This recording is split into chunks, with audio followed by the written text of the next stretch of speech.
नमस्कार दोस्तों पहले भी हम कई बार चर्चा कर चुके हैं भारतीय संविधान के बारे में। अब गणतंत्र दिवस के पूर्व गणतंत्र दिवस की पूर्व संध्या पर निश्चित रूप से हमें इसके विस्तृत रूप को थोड़ा सा सरसरी नज़र से देखने का प्रयास भी करना है और जहाँ जहाँ ज़रूरी लगे वहाँ चीज़ों को आत्मसात करने का भी प्रयास हमें करना चाहिए।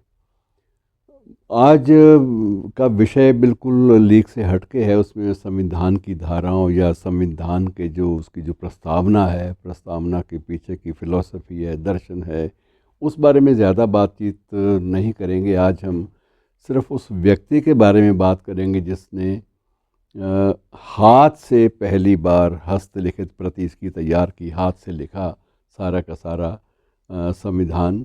और वो शख्स था रायज़ादा प्रेम बिहारी, कायस्थ परिवार के थे श्रीमान जी रायज़ादा प्रेम बिहारी सक्सेना। रायज़ादा प्रेम बिहारी सक्सेना भी अपने ढंग के बिल्कुल अनूठे आदमी। उनका जब चयन हुआ तो उस वक्त कई लोगों ने ये पता किया कि ये बंदा को बहुत ज़्यादा चर्चा में तो कभी नहीं रहा, इसका चयन कैसे हुआ। तो बाद में पता चला कि जब ये प्रस्ताव आया कि इसकी पहली प्रति हस्तलिखित होनी चाहिए तो उसके लिए देखा गया कि कैलीग्राफी उसकी मदद ली जा सकती है और किसी भी कैलियोग्राफर को देखा जाए जो कैलीग्राफर जो अच्छे ढंग से, कलात्मक ढंग से इसकी प्रस्तुति कर सके। और ज़्यादातर लोगों ने सुझाव दिया कि ये रायज़ादा ही ज़्यादा इस बारे में मेहनत करता है तो उसी को आप चयनित कर सकते हैं। उससे ज़्यादा हो तो थोड़ा सा आप उससे एक स्पेसिमेन उसके द्वारा किए गए कामों का वो भी आप मांग सकते हैं, उसको देख सकते हैं। तो बहरहाल स्वयं, क्योंकि इसमें दिलचस्पी उस वक्त के या भारत के प्रथम प्रधानमंत्री, तब अंतरिम प्रधानमंत्री कह सकते हो, कह सकते हैं हम लोग, जवाहरलाल नेहरू, उन्होंने जब उस पर शॉर्ट लिस्ट में सबसे पहले देखा कि ये व्यक्ति जो है इसकी बैकग्राउंड, इसकी पृष्ठभूमि बड़ी ठीक ठाक लगती है, तो उसे ही बातचीत के लिए बुलाया गया।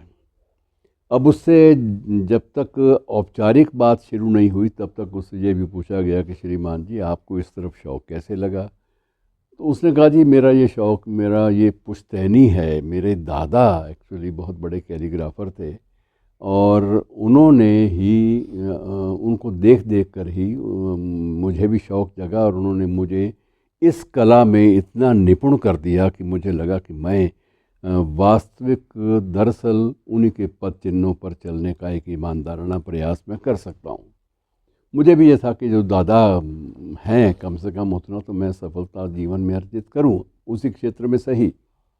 और दादा की विशेषताएं जब पंडित नेहरू ने उनसे पूछा कि तुम्हारे दादा की क्या विशेषताएं थी भाई, जब तुमने ज़्यादा उनसे इतना प्रभाव, उनके प्रभाव में आए, तुम बहुत प्रभावित थे उनसे, जाहिर है, और वो इतने अच्छे कैलीग्राफर कैसे बन गए। तो उन्होंने बताया, ये रायज़ादा ने, कि मेरे दादा मूल रूप से पर्शियन के, फ़ारसी के विद्वान थे। अंग्रेज़ी पर भी उनकी अच्छी कमांड थी और पर्शियन का सबसे बड़ा ये होता है कि जब इसे लिखा जाता है तो इसमें लिखने में एक स्वाभाविक रूप से, प्रवाहमय ढंग से इसमें कलात्मकता आ जाती है। और मुझे मेरे दादा ने ही सिखाया था कि अगर पर्शियन कोई भी कलात्मक लिखाई लिखनी है अच्छे लेख में तो उसको इटैलिक्स में लिखोगे तो ज़्यादा सफल रहोगे और तुम अच्छे ढंग से शब्दों को डिपिक्ट कर पाओगे, शब्दों को वर्णित कर पाओगे, शब्दों को, उनकी पहचान जो है वो साफ साफ नज़र आएगी। बहरहाल मैंने अभ्यास किया और कहते हैं कि मैं सफल भी रहा। अब उसके बाद पूछा गया उनसे कि आप ये बताइए कि ये इतना लंबा चौड़ा काम है, इतने शब्द हैं इसमें, 1 लाख से भी ज़्यादा शब्द हैं, इतने पृष्ठ होंगे अंदाज़न, अनुमानतः, तो आप इनकी कैलीग्राफी का लेंगे क्या, ये भी तय हो जाना चाहिए। क्योंकि मैं, नेहरू जी कहते थे कि मैं नहीं चाहता कि कोई भी इस बारे में कोई विवाद हो, आप अपना जो उचित, जो परिश्रमिक है, जो मुआवजा है वो मुझे बता दीजिए। उसने जवाब दिया, रायज़ादा ने जवाब दिया कि साहब सीधी सी बात है कि मेरे अनुमान के मुताबिक मुझे 100 से ज़्यादा तो निब चाहिए और निबों की जो क्वालिटी है वो ये चाहिए, उसने क्वालिटी अपने ढंग से बताई।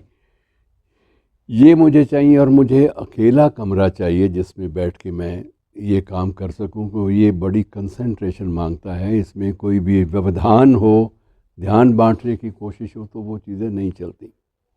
ये सारी व्यवस्थाएं कॉन्स्टिट्यूशन क्लब ऑफ इंडिया का ही एक कॉन्स्टिट्यूशन हॉल है, उसमें तो हॉल के साथ ये एक कक्ष दे दिया गया कि श्रीमान जी आप इस कक्ष में बैठ के करिए और पैसे बताइए क्या लेंगे।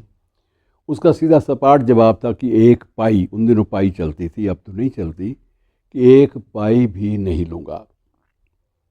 तो नेहरू ने बड़ा आश्चर्यचकित रूप से उससे पूछा कि तुम 1 पाई भी नहीं लोगे और ये काम भी करोगे तो किस लिए करोगे, तुम्हें मिलेगा क्या? कहता जी सुख, सबसे बड़ी बात यह है। और सुख की तस्दीक हो सके, मैं सिर्फ एक ही आपसे आग्रह कर रहा हूँ कि जिसकी जो पहली कॉपी है जो मैं तैयार करूँगा हाथ से लिखकर, उसके नीचे कोने में छोटा सा मेरा नाम ज़रूर आ जाए। और मेरा नाम अकेले का नहीं, मेरे साथ मेरे दादा का नाम भी आए, क्योंकि मैं जो कुछ पाया, एक अलग ढर्रे का व्यक्ति था, संस्कारों में पला बसा, रचा बसा। और उसने कहा मुझे 2 ही चीज़ें चाहिए और ये 2 चीज़ें अगर आप मुझे दे सके तो मुझे कोई दिक्कत नहीं होगी। तो नेहरू हंस भी पड़े कि ये इतना काम करेगा, इतने दिन लगेगा और ये कमबख्त कुछ भी नहीं ले रहा और ये कहता कि 1 पाई भी नहीं लूँगा। तो ये मामला कैसे इसको जस्टिफाई किया जाए, इसको इसका औचित्य देखा जाए। फिर उन्होंने अपने कुछ जो सलाहकार थे उनसे भी राय की कि अगर नीचे कोई साइड में छोटा सा अगर अपना नाम देना चाहे पहली प्रति के ऊपर तो हमें कोई आपत्ति तो नहीं हो सकती। तो सबने कहा कि साहब जब इसकी प्रिंटिंग होगी उसमें तो निश्चित रूप से नाम नहीं आएगा, लेकिन जो प्रथम प्रति है जो हाथ से लिख रहा है, अगर इसी बात से इसको प्रसन्नता मिलती है तो ये ज़रूर है कि वो प्रोमिनेंटली नज़र ना आए, इसकी संतुष्टि के लिए ये अनुमति दी जा सकती है। बहरहाल ये अनुमति दे दी गई और इस प्रकार से ये काम संपन्न हुआ। मित्रों, एक बड़ी दिलचस्प बात है कि करने वाला भी अलग ढंग से सोच रहा है, कराने वाले की सोच भी बिल्कुल अलग है और उसको जो छूट देनी है थोड़ी बहुत वो भी अलग है। और ये काम इतने अच्छे ढंग से संपन्न हुआ कि वो अब तक हीलियम से भरे एक बॉक्स में रखा है और वो बॉक्स सभी के लिए तो वो नहीं देखने वाली बात, लेकिन संग्रहालय में म्यूज़ियम में जब भी म्यूज़ियम को खोला जाता है तो उस वक्त वो बॉक्स नज़र आता है और उस वक्त जिन जिन को अनुमति मिलती है म्यूज़ियम को देखने की वो लोग उसको भी देख लेते हैं। उनके सामने रायज़ादा का सारा किस्सा, रायज़ादा की उस शख्सियत, उसकी सोच, ये बातें भी साथ साथ स्पष्ट हो जाती हैं। शुक्रिया दोस्तों, आज इतना ही।